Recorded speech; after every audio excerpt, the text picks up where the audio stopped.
சேலம் மாவட்டம் ஆத்தூர் வட்டம் மல்லிகைக்கரையில் வந்து பார்த்தீங்கன்னா பூம்புகார் நிறுவனத்தில் இன்னைக்கு டிஸ்பிளே சென்டர் வந்து ஓப்பன் பண்ணியிருக்கோம் பூம்புகார் சார்பில். இது வந்து பார்த்தீங்கன்னா பட்ஜெட் வந்து 2.85 crores.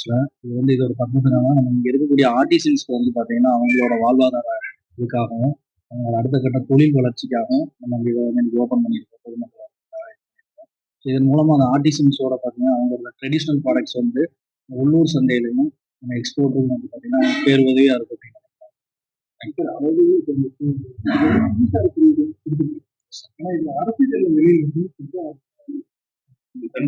Yes sir. அது வந்து என்னன்னா பரிசீலனை இருக்கு சார். நம்ம டிபார்ட்மெண்ட்ல பேசிட்டு பரிசீலனை பண்ணி கண்டிப்பா அதுக்கான முயற்சி இது பண்ணி அவங்களுக்கு என்ன சப்போர்ட்டா கண்டிப்பா பண்ணுவோம்.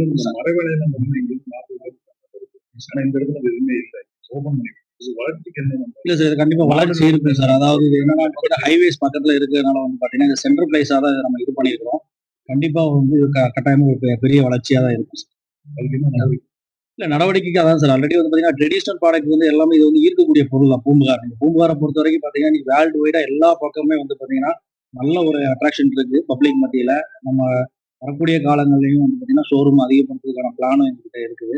ஸோ அதனால வந்து பாத்தீங்கன்னா மக்கள் மத்தியில கண்டிப்பா வந்து கவனம் இருக்கும். அதாவது அந்த அரசுக்கு வெளியில அவங்க என்ன சொன்னாங்கன்னா இது வந்து எக்ஸ்போர்ட் பண்றதுல பிரச்சனை இருக்கு. இல்ல சார், அதை ஆர்டிசன்ஸ் சொல்லியிருக்கிறாங்க. அதை நாங்கள் சம்பந்தத்துறை அதிகாரிகள் நாங்கள் எல்லாம் கலந்து பேசிட்டு வரக்கூடிய காலங்களில் அதை சரி செய்வோம்.